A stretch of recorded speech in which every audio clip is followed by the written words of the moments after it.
Wow, isa din pala si Edu sa nagsusulong ng scholar. Magkakapatid ay napakaswerte po nila. Unang-una sa lahat, yes.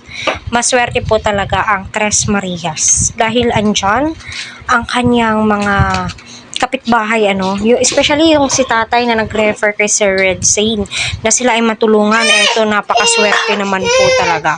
Bakit ko ba nasabi na si Eds ay isa sa mga nagsusulong ng scholar? Kasi may mga scholar din po siya. Nakuha po niya yon kay Kalinga Prab. Kaya well-deserved po, deserve po nila na matulungan at makapag-aral po talaga. Kasi yun po talaga yung pinaka-the best. Yan po ang kailangan po nila. Aside sa magandang bahay, yung komportable sila, may ilaw, mas mainam din po na makapag-aral.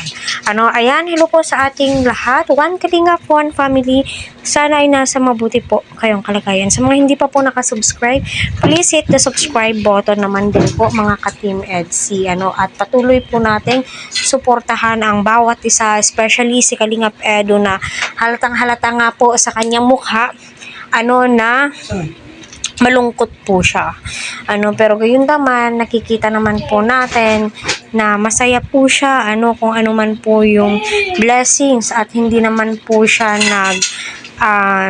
dinamdam yung mga pangyayari kasi nga po, nakakaintindi po yan. So, ayun na nga po, sa usapang edukasyon, yun po talaga yung main source or yun po talaga yung kailangan ng magkakapatid. Wala naman pong iba. Aside sa magiging financial stable po sila, is mas mainam kapag may natapos ang magkakapatid.